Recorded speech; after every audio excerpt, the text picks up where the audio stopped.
नमस्कार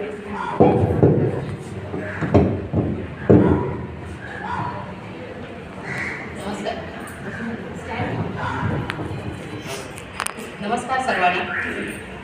परीक्षकांना मानाचा मुद्रा. मी भूमिका सादर करणार आहे. माझा विषय आहे लिंग संबंध. श्रद्धा सुनील बाबा.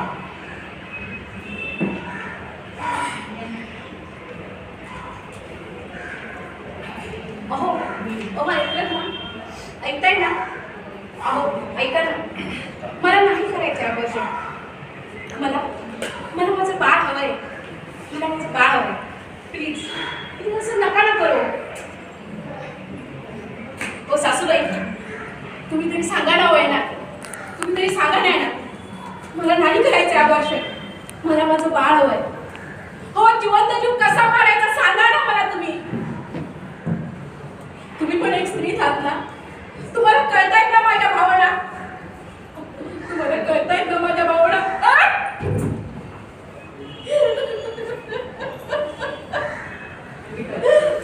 मारा, किती मारहाण करा,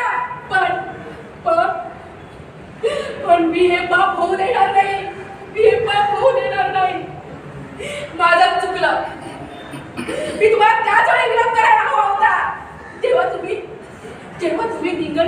लिंगनिदान चाचणी करण्यासाठी मला घेऊन गेला होता.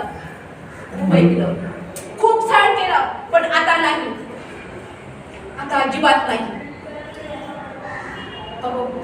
हो एका जिवंत जीवाला मारायचं ही काय साधी गोष्ट आहे का? साधी गोष्ट आहे का? सांगा मला. तुम्ही सांगा मला.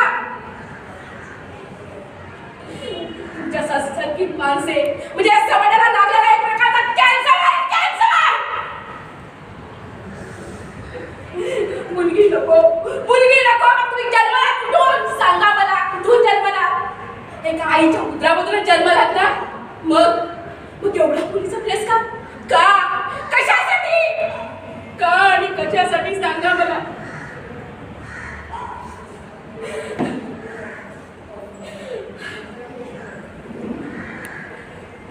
सासूबाई मला एक गोष्ट सांगा. तुम्ही ह्याला जन्माला घातलं होतं तेव्हा केली होती का लिंगनिदान चाचणी? बरं तेही जाऊ द्या. तुमच्या 2 मुलींना तुम्ही जन्माला घातलं तेव्हा त्यांना का नाही मारून टाकलं सांगा.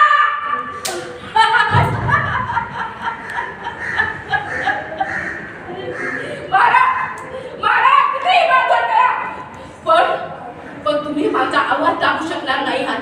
माझा आवाज दाखवू शकणार नाही. या समाजाला माझ्या भावना कळल्याच पाहिजे.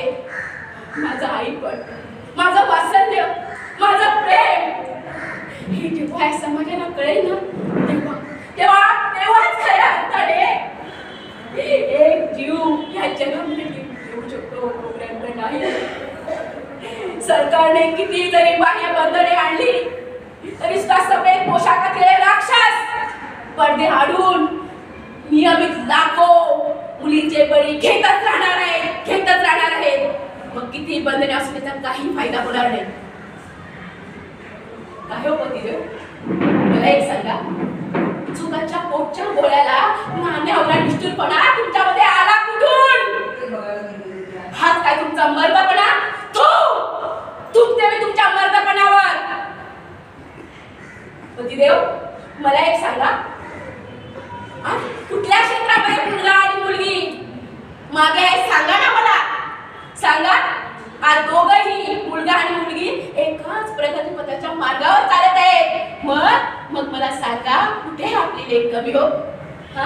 तिच्या जीवावर आपण का उठायचं? आज जसा मुलगा लठ्ठ पगाराचं पॅकेज घेऊन आपलं घर सांभाळतो आहे ना, तसंच मुलगी सुद्धा लठ्ठ पगाराचं पॅकेज घेऊन आपलं घर, आपलं सासर दोन्ही सांभाळते ना.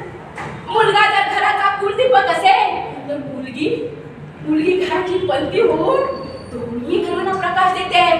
मग सांगा, कुठे आहे मुलगी कमी? कुठे आहे मुलगी मागे? सांगा मला. आज देशाच्या सर्वोच्च पदावर सुद्धा एक स्त्री विराजमान आहे ना. मुलीने साधं तळही घातला आणि आकाशालाही गवसणी घातली आहे. आज कुठल्या क्षेत्रामध्ये कुठलं क्षेत्र असं मागे ज्या क्षेत्रात मुलगी कमी आहे? सांगा सांगा. मग मग माझ्या मुलग्या जीवाचा एवढा द्वेष का हो? का एवढा द्वेष? आज मुलगी जशी उच्च पद गाठून सर्वांना मान सन्मान देत आहे ना, तसाच मुलगाही सण देतोय ना. मग हा भेद का? आज पद, प्रतिष्ठा, मान, सन्मान या दोन्ही क्षेत्रामध्ये मुलगी आणि मुलगे दोघंही अगदी समान प्रगतीपथावर चाललेली आहेत. असं असून सुद्धा असं असून सुद्धा हो हो पतिदेव, जेव्हा जेव्हा ते सफेद पोशाखातील डॉक्टर माझ्या चिमुकलीला कात्री लावणीचा बळी घेतील आणि तो जीव कुठल्या तरी कचऱ्याच्या ठिकाणावर फेकून देतील कुत्र्या कावळ्यानं खायला.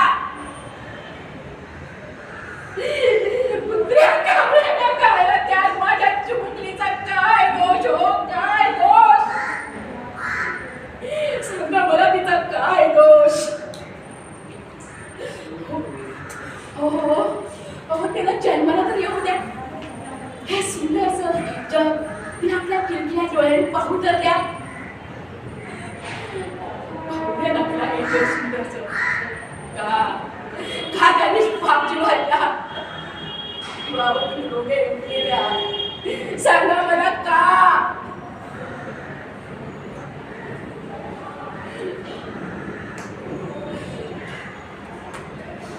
एक गोष्ट लक्षात ठेवा, मी माझी मुलगी तिला जन्म देणार आणि तिला रणचिंडे का बनवून तुमच्यासारख्या अमानुष वागणूक देणाऱ्या प्रत्येकाला ठेचायला लावणार. लक्षात ठेवा, ठेचायला लावणार.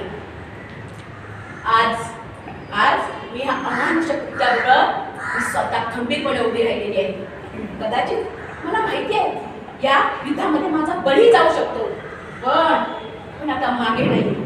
माझं बाळ मी वाढवणार, त्याला शिकवणार आणि त्या समाजाच्या विरोधात तिला ठामपणे उभं करणार. पतिदेव, तुम्ही तर बाबा होणार होता ना, आणि काय हो सासूबाई, तुम्ही तर आजी होणार होता. आणि अशा वेळी कोणत्या पोऱ्याचा खून करण्या एवढा अमरपणा तुमच्यामध्ये आला कुठून? सांगा कुठून आला तुमच्यामध्ये एवढा अमानुषपणा? काही झालं तरी चालेल, पण मी माझ्या पोराचा बळी घेऊ देणार नाही. आणि त्यासाठी तुमच्या रक्ताच्या मुंड्या छाट्याशा मी राहणार नाही. तुमचे मुंडे कापून रक्ताचा पाठ होतील, पण माझ्या लेकराचा बळी जाणार नाही. मित्रांनो, या समाजामध्ये मुलगा आणि मुलगी यांना जर समान न्याय द्यायचा असेल तर दोघांनाही समानतेची वागणूक द्या. तेव्हाच खऱ्या अर्थाने आपल्या समाजामध्ये लिंग समभाव नांदेल असं मला वाटतं. धन्यवाद.